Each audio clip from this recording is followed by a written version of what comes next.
Pourquoi Warren Buffett va utiliser ton argent?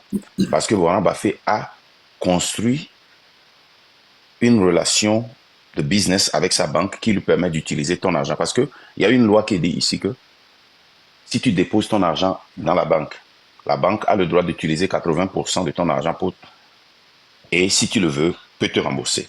L'argent ne s'assoit pas là-bas. C'est comme ça les banques font de l'argent. Donc, la question est que si tu dois payer une voiture à 33 000, que tu dois payer en 3 ans, et dépenser plus de 800 dollars par mois, et payer une voiture qui doit te coûter 36 000 et payer 511 dollars, que tu vas pouvoir sortir peut-être 2 ans, 3 ans, 4 ans pour acheter une autre voiture parce que la voiture a perdu de valeur, ou bien tu vas faire un accident, et quand tu fais un accident et tu fais un paiement sur la voiture, nous savons comment ça se passe. Les paiements que tu as faits, la valeur de la voiture, ce que tu owes et ce que tu dois à la banque, et ce qui reste, c'est ça que tu prends, à moins que tu refinances une voiture. Et ce que notre frère ne vous a pas dit, c'est l'inflation. La valeur d'un dollar aujourd'hui n'est pas la même valeur en 6 ans. Si vous faisiez bien les maths, quand tu paies 3 000 d'intérêt, c'est que tu paies 40 et quelques dollars par mois. Mais quand tu paies 6 000, c'est que tu paies 84 dollars par mois. Moi, quand j'achète une voiture, je préfère payer le minimum possible et utiliser le cash flow que j'ai pour me développer que de mettre cet argent-là, cette somme-là, dans la main d'une banque qui va développer ça pour se faire de l'argent. Parce que la voiture n'a pas de valeur. Néanmoins, quand j'ai un terrain, une maison, ou bien quelque chose, un whisky, ou bien quelque chose qui accroît sa valeur, je cherche à payer ça rapidement pour garder le ownership. Si j'ai une voiture de collection, je cherche à payer ça rapidement. Un exemple, un G-Wagon que j'ai payé ça rapidement parce que je savais que ça rentrait dans la collection. Et la banque, c'est le mécanique. Ils n'ont plus ça. La banque cherche à racheter ça. Chaque fois, ils me font des propositions, j'ai refusé. Ce que je veux dire aux frères, ce que vous dites est vrai, mais sur des choses qui ne perdent pas de valeur. Une voiture perd de valeur. Si tu payes une voiture de 30 000 et en 1 an et demi, tu paies 15 000 sur ça, cette voiture, peut-être la valeur de la voiture est 15 000 et c'est exactement ce que tu owes à la banque. Si tu fais un accident, tu n'as rien. La voiture ne t'appartient pas. Si tu n'avais pas payé, on prend la voiture, il n'y a rien. Alors qu'une maison, il y a there is an equity that you build in that. Vous voyez, non? Donc, je veux que nous voyons, et c'est un très bon enseignement que nous faisons, mais c'est très dangereux de généraliser ça parce que la majorité de nos frères s'en vont acheter des voitures cash. C'est très mauvais. Tu ne peux pas acheter une voiture cash. Parce que si tu achètes une voiture à 30 000, tu n'as pas 30 000. En 6 mois, tu as peut-être 28 000, ou bien 24 000, ou bien 22 000, dépend de la voiture. Si la voiture a un recall, if there is a recall on a car, peut-être tu perds 10 000. Cette voiture n'a plus cette valeur-là.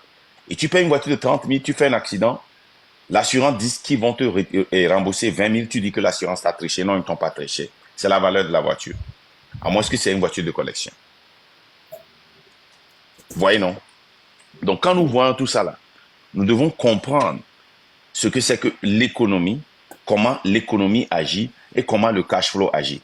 Dites-moi, quand vous allez dans un store, s'il y a un riche comme Warren Buffett, comme Jeff Bezos, qui sont en train d'acheter un pop, une boisson, entre lui et le pauvre, qui a plus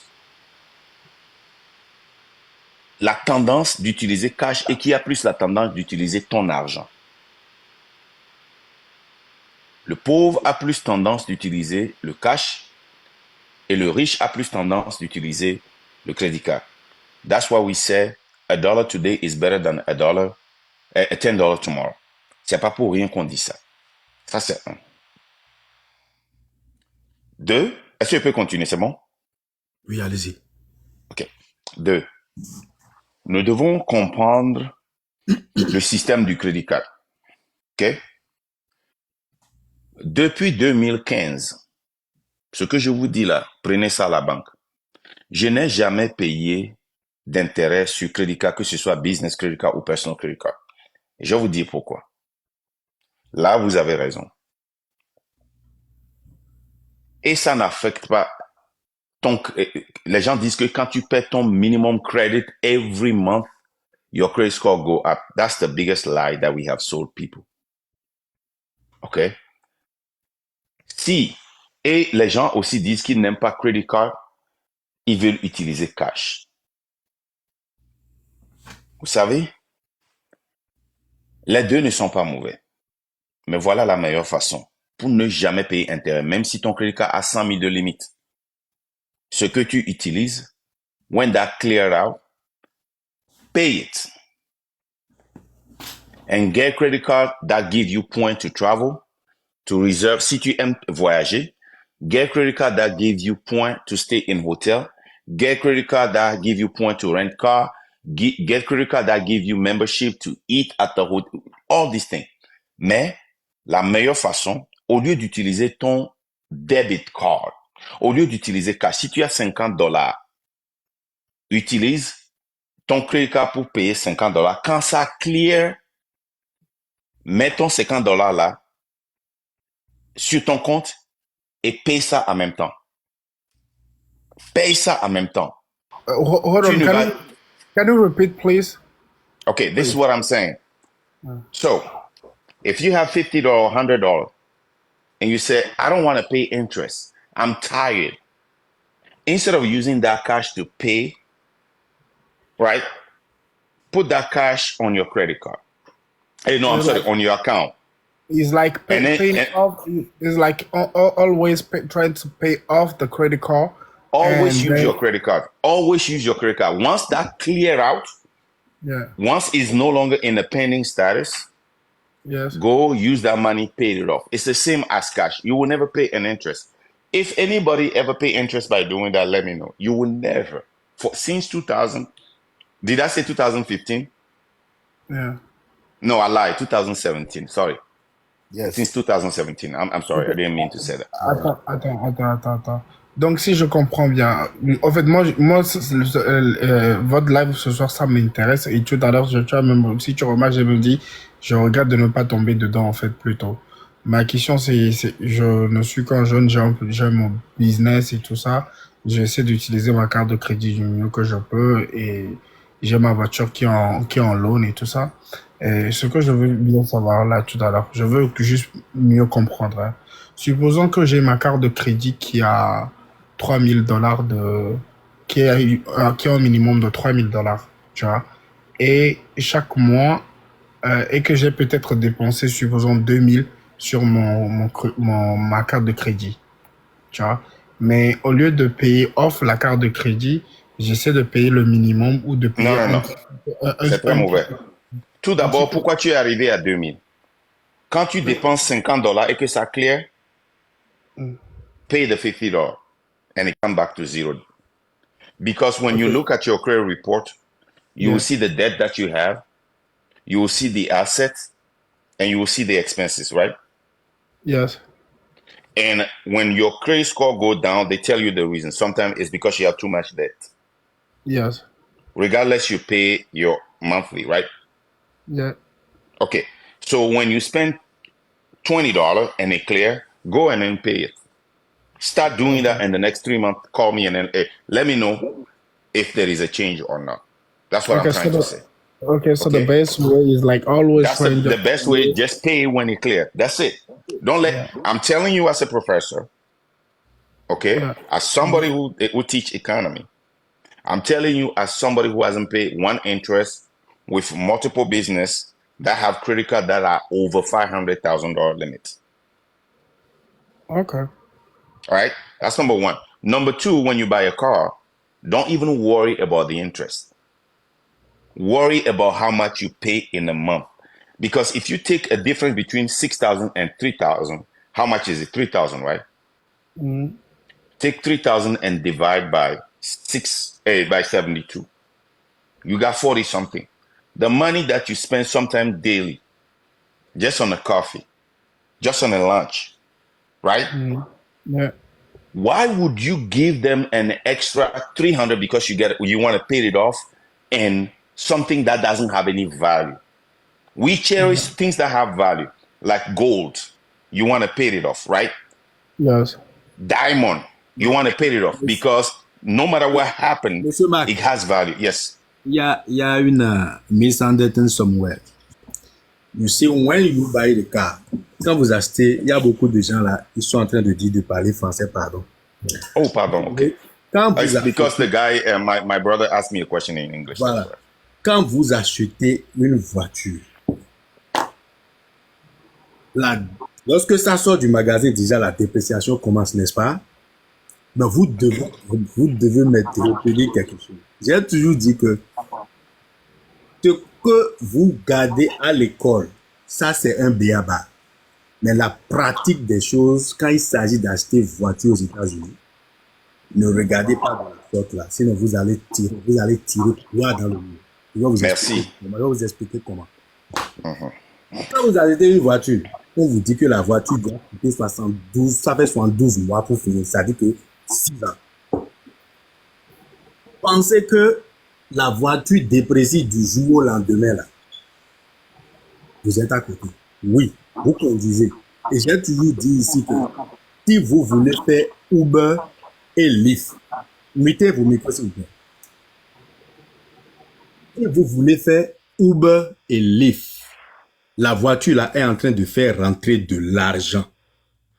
Donc la voiture qui vous fait rentrer de l'argent là, ce n'est pas une voiture que vous conduisez de point A à un point B.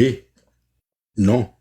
Celui qui prend, moi j'ai ma voiture là, j'ai fait 2 jours de suite, j'ai $1000 sur mon compte Uber ici tout de suite. C'est pour 2 jours que je l'ai fait.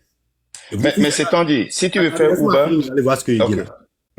Si vous utilisez la voiture dans un but commercial, ce n'est pas pour rien que les gens là ont le commercial ici, hein, même partout.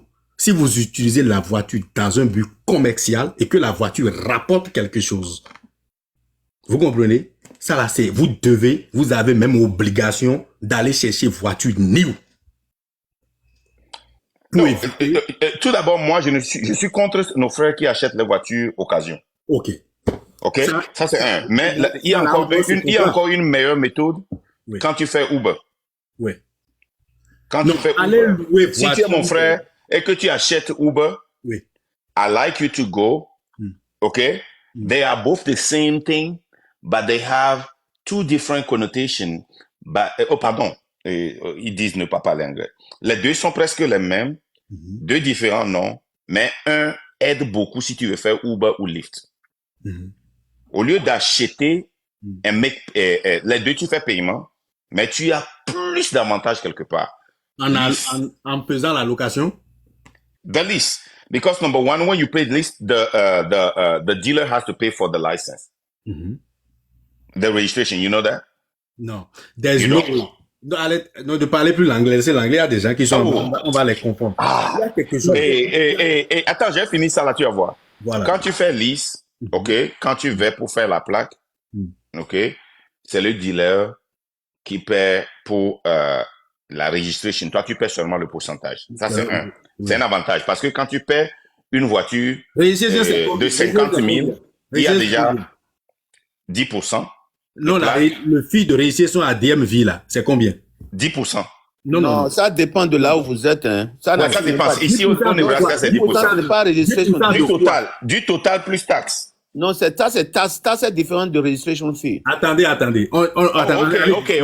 Non, tu as raison. Non, tu as raison. Il a raison. Non, bon, moi, je suis en train de résumer. Non, attendez. Je suppose que vous prenez une voiture maintenant, là, à 30 000. Et vous avez acheté la voiture cash et vous avez dit vous-même, là, je vais aller faire registration moi-même à DMV. Yeah. Vous allez dépenser combien là-bas? Vous allez dépenser minimum 3 000. De quoi? Non. Dollars. Non. Ici, dans le Nebraska. Non. N'importe où, aux États-Unis, vous n'allez jamais dépasser 3 000. Jamais. OK. D'accord. Maintenant, continue. Non, ce que je vous dis, c'est ce que je fais régulièrement parce que j'ai une compagnie qui utilise beaucoup de voitures. Donc, je fais ça régulièrement. OK. Donc, je ne suis pas en train d'estimer. Je vous dis ce que je fais. J'ai été dealer OK? une fois quand même. C'est pour ça que je suis en train de vous apporter Ouais, un... mais ouais, quand tu es dealer, tu estimes, comment l'appelle-t-on? Quand tu vas au DMV, le dealer, il estime. Non, on charge selon la personne qui vient avec sa carte d'identité, son origine, tout. On applique la loi de son temps. Mais open mind, je vais te poser une question. Si tu achètes une voiture chez moi, par exemple, supposons je te vends une voiture à 10 000 Oui. et tu vas faire la régie, tu vas payer combien dans ton état? Parce que vérité, le moto des ans de cash, moto C'est ça, je dis, je t'ai vendu cash. ça Moi,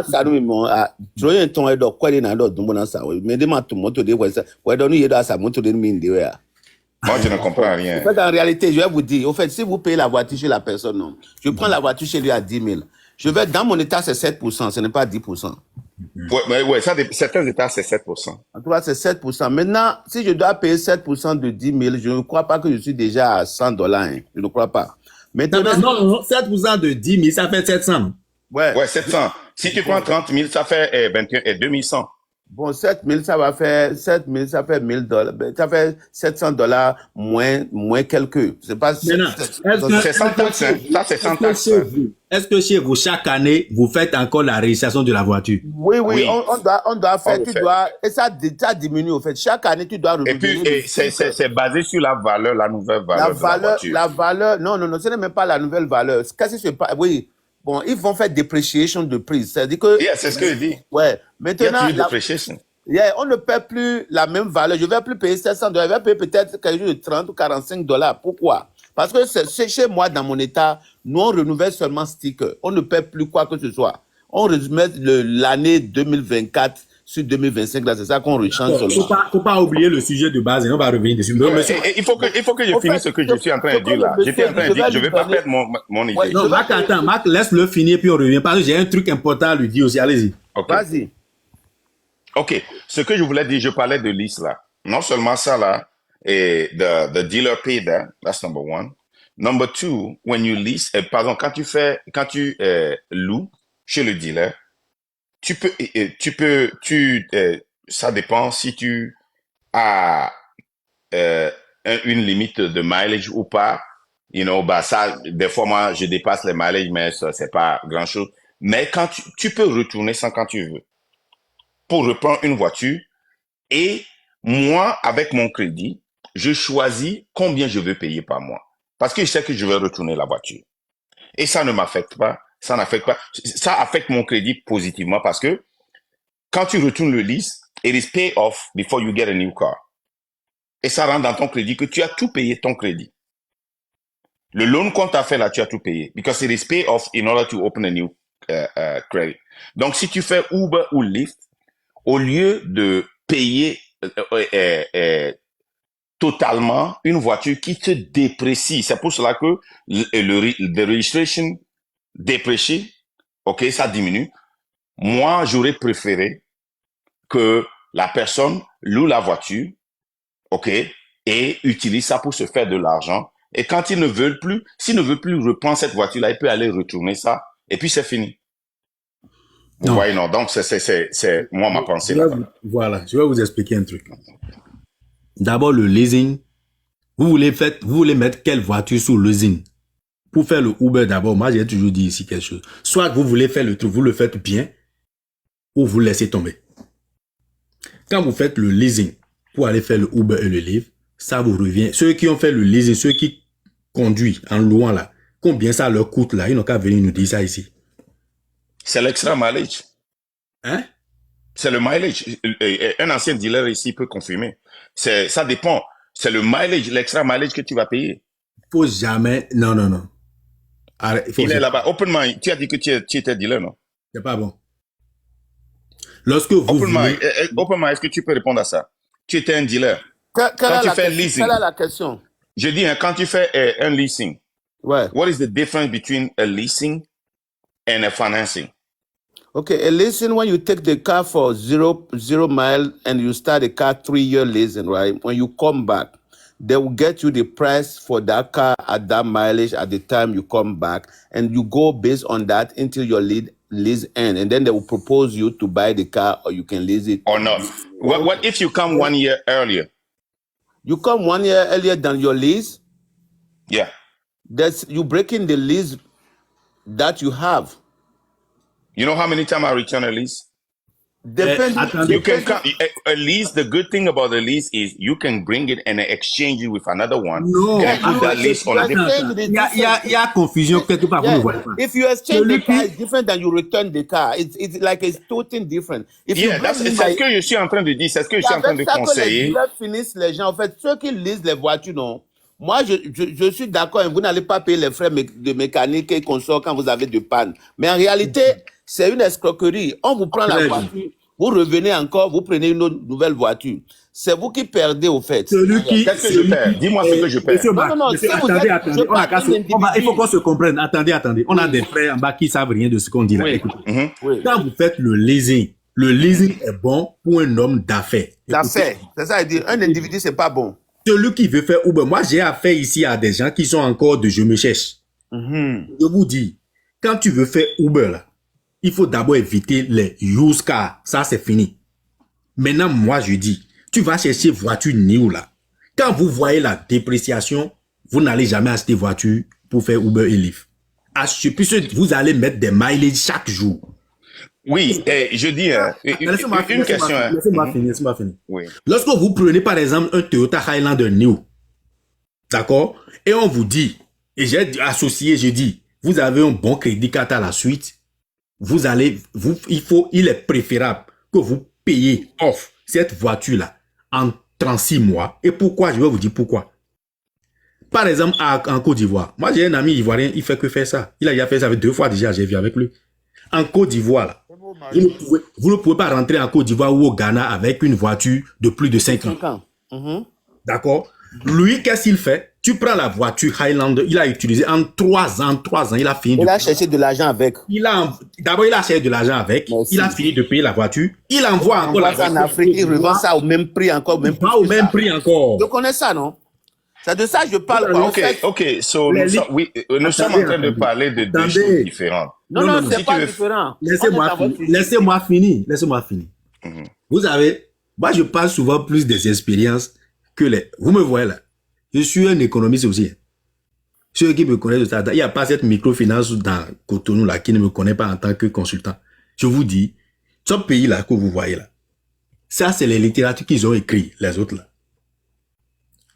Achetez la voiture new, même si vous pouvez, parce que je dis, associer un crédit, il y a des crédits que vous associez à ces trucs-là, vous les payez en demi-terme et vous les envoyez, le mileage reste encore raisonnable. Et c'est pourquoi est-ce que quand vous allez chez le dealer, vous regardez le mileage. Les voitures ici prennent de la valeur par rapport à leur mileage que vous trouvez là. Merci. Et donc, quand vous finissez là, si vous voulez, ceux qui retournent les voitures pour prendre encore, c'est encore une autre pète. C'est une grande pète. Les trading là, c'est des bêtises. Ils ont pris votre voiture pour rien. Oui, non. L'argent ne sort pas dans votre nouveau paiement, hein. Non. Ils volent en plus. Si je sors dehors, tu vas voir 2 voitures que j'ai fini de payer qui sont garées là-bas. Je ne vais jamais trading. C'est là-bas.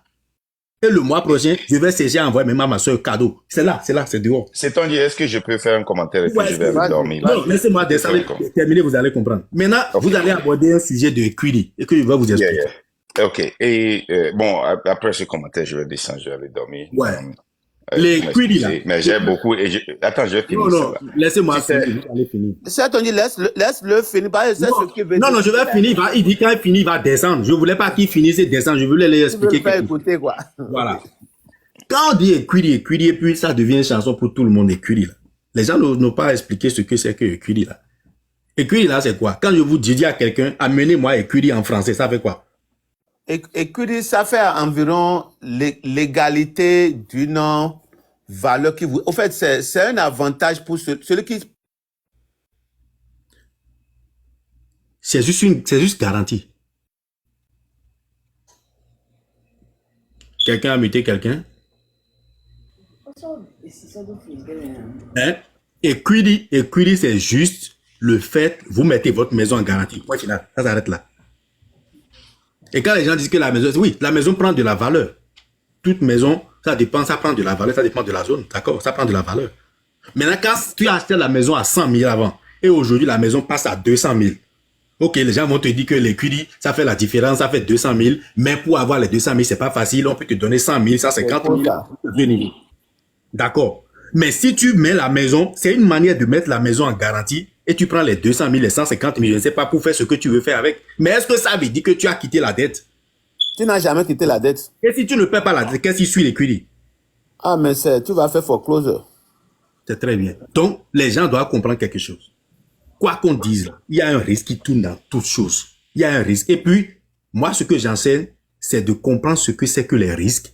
Et si tu veux prendre maintenant, tu prends. Et tu vas pouvoir t'en sortir. Tout ce que j'ai aimé avec lui, honnêtement et franchement, il a bien parlé de crédit card quand il dit, quand je vous ai toujours dit ici, quand tu utilises bien crédit card, tu ne paies aucun intérêt. Ouais, et tu as absolument raison. Je ne sais pas dans quelle banque vous êtes. Et ça, je suis d'accord avec lui. Et je l'ai toujours dit ici, habituez-vous à ces crédits cards et c'est comme ça on utilise, il n'y a pas de dette à payer. Monsieur Marc, allez-y. Ok, merci. Bon, si on veut repartir sur Equity là, it's going to be a long, ce serait un long débat. Et Si puis vous moi, voulez, je n'ai pas le on temps. va programmer un live et puis revenir dessus, il n'y a pas de problème. D'accord. Mais je veux retourner sur l'histoire de Lys. Ouais. Vous dites que Lys là, c'est bon pour le business. Tu sais, si nous disons que quelqu'un est en train de faire un business de vente de voitures et fait Uber ici et veut exploiter ça, il y a une très grande différence. Ce que tu as dit, je te suis 100%. Voilà. Ok, ce n'était pas sur ce prémisse-là que j'étais venu. Ok, et ça là, ça a du sens. Mais ce que j'ai dit, ça n'a rien à voir avec avoir du business ou être personnel. Ok, ce que je dis est ceci. Dans ce pays où nous vivons aux États-Unis, nous ne faisons que passer les dettes aux autres. Ok, moi par exemple, en tant qu'une personne ou un business, je préfère utiliser ton argent, ok, et que si ça ne va pas, la banque vient prendre ce que j'ai investi dedans et me laisse. La banque vient saisir, right? Quand moi je parle de Lys, je dis par exemple si tu fais Uber, moi ce n'était pas avec l'intention de revendre la voiture, parce que avec l'intention, sachant très bien que la voiture perd toujours de valeur et est toujours dépréciée. Ok? Donc, quand tu utilises ça pour Uber, c'est business. Tu dois claim ça à la fin de taxe et certains peuvent claim la valeur de la voiture totalement ou bien chaque année. Donc, si je claim ça chaque année et que j'ai déjà utilisé ça pour 2 ans mon lease et 3 ans et que je peux retourner ça pour payer la même chose et avoir une voiture de plus de qualité et des fois même l'intérêt est petit, je vais le faire. Mais si tu me dis aujourd'hui, parce que moi, je suis quelqu'un, quand quelque chose est bon, je le soutiens. Si tu dis que l'intention, c'est pas tout le monde, parce que sur la toile ici, c'est pas tout le monde qui fait ce business-là où ils achètent des voitures, ils l'utilisent et ils l'envoient au pays pour vendre. Certains n'ont personne pour les vendre ça. Donc, si c'est ce que tu fais, c'est la meilleure façon. Tu payes ça off et tu t'en vas, tu revends ça au pays. Quand les gens achètent la voiture, ils ne tapent pas la valeur de la voiture. Une voiture de 1 million, tu peux vendre ça à 3 millions. Si la personne a des moyens et aime la voiture et peut l'acheter. Ici, c'est pas possible. La première chose qui déprécie la voiture, c'est le mileage. C'est pour cela que quand tu prends le lease, on te demande si tu veux une limite ou bien si tu veux en limiter. Vous voyez, non? Donc, c'est de ça que moi, je suis en train de parler. Moi, je conseille toujours à mes frères de ne jamais utiliser tout ton cash pour aller acheter une voiture. Ça, c'est clair. Je dis toujours aux gens de ne pas faire de down payment, mais si c'est l'intention, c'est de l'utiliser et d'aller revendre, ça c'est un autre cas. Je ne suis pas spécialiste en ça. Ceux qui sont spécialistes en ça peuvent vous conseiller et c'est à eux, et pour moi, vous devez les écouter s'ils sont spécialistes. Mais moi, ce que moi je dis, scientifiquement, économiquement, si tu loues la voiture, parce que si tu payes une voiture de 30 000, 50 000 et que tu dois aller payer cash pour enregistrer la voiture, ou bien si tu n'as pas un bon crédit, tu dois mettre de l'argent, peut-être 5 000 down et aller payer encore 5 000, ça fait déjà 10 000. Ces 10 000 là peuvent être utilisés pour quelque chose. Mais si tu lis ça tu conduis la voiture, tu fais ton argent, tu regardes le mile, tu tapes presque le mile, tu retournes, tu reprends une autre voiture pour le même paiement. Parce que moi, quand j'achète une voiture, je ne regarde pas l'intérêt. C'est le paiement qui compte pour moi. Et chacun doit savoir le risque qu'il prend et voir quels risques ils peuvent C'est entendu. exactement. Parce que moi, j'aime utiliser l'argent des autres. Joseph sur le panel. Qui? Donc, Faut accepter Joseph. Pardon, monsieur, excusez-moi. Faut accepter Joseph. Quelqu'un a des questions, il dit qu'il a une preuve de ça. Donc, faut accepter Joseph et pas tout là sur le. Ils n'ont pas envoyé, ils n'ont qu'à envoyer invitation, j'ai pas vu. et donc, c'est aujourd'hui la première fois que je suis venu sur ton live, Open Mind. I really like it. Oh, actually, C'est- tu vas t'abonner à mon compte. Mon vrai compte là, je vais te chercher, on se rend. Moi, c'est mon compte, ça, Mark Nda. Si tu Ouais, t'abonnes à moi. j'ai 2 comptes. Je me suis déjà abonné à toi. Mon second compte Ok. aussi va t'abonner à toi aussi, quoi. Tu as Ok. vraiment, tu as l'idéal de tout ce qui concerne l'économie sur le market de, comment on appelle un truc de capitalisme ici. Ce que tu C'est fais. mon domaine, je dis ça, c'est mon domaine. Oui. Ce qu'il fait, ce qu'il fait, c'est quoi? Il a bien parlé, je viens de tirer ce pourquoi il tient à lease toujours ses véhicules. Parce que quand vous conduisez Uber, vous êtes en train d'utiliser votre véhicule comme un outil de travail, non? Vous devez toujours claim ça à la fin de l'année, sinon vous perdez de l'argent. Donc ce qu'il fait après 2 ans, c'est lui qui est gagnant. S'il lise et il ne veut plus revendre, je vois là où il gagne. Et puis j'ai déjà vu là où il fait ses mathématiques, c'est intelligent. Ouais, si il renvoie ça au pays, it's a no-brainer. Yeah, I know. Exactly. You know. So he made more sense for me. And then you upgrade the car, you get everything from 0 mile again, and you start over and you're still making your money, your business keep flowing. And that's Exactly. what I did. So j'ai compris totalement ce qu'il fait et c'est excellent.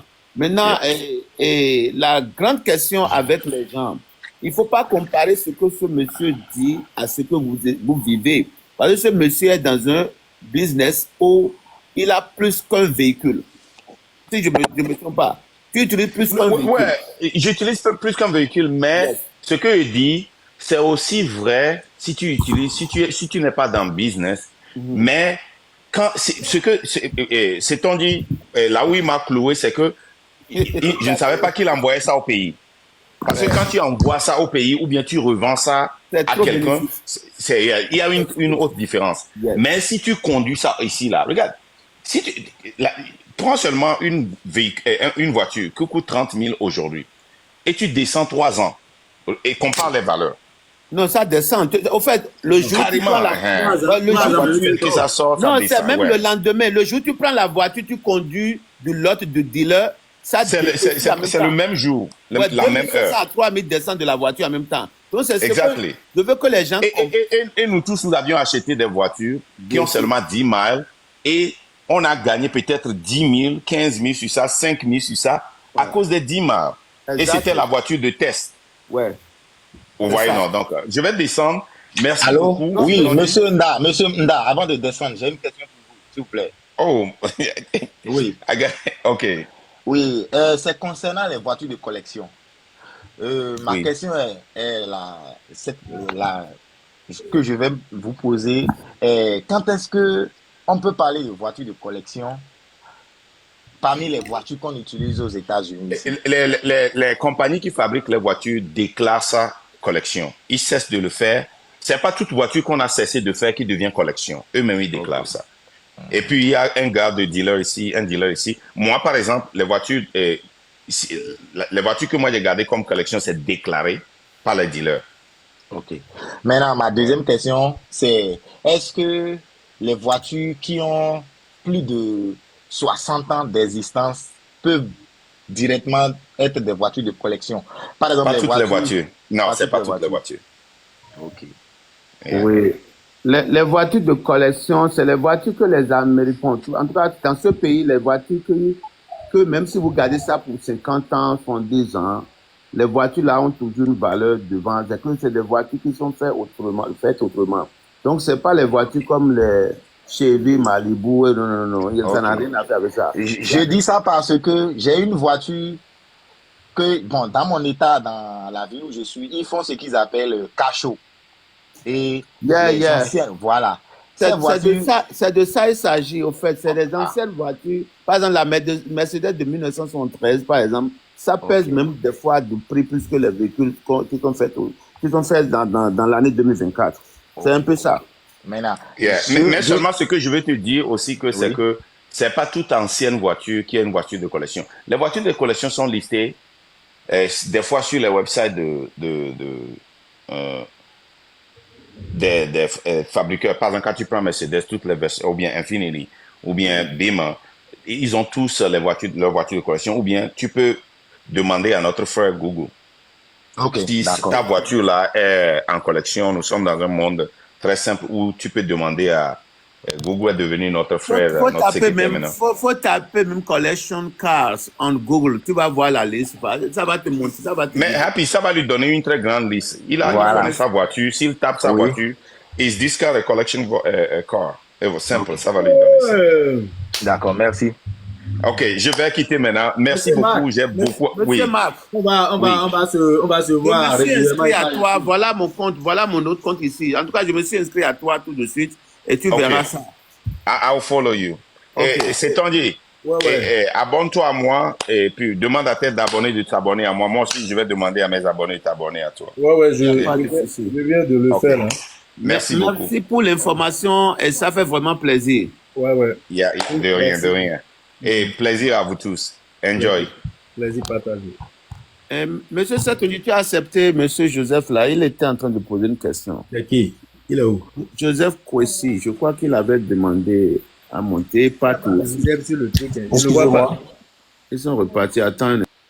Excusez-moi, j'ai une petite question qui va pencher un peu sur l'immigration. Est-ce que je peux? Ouais, vas-y. En fait, c'est... Bon, je sais pas par où commencer. Bon, c'est simple.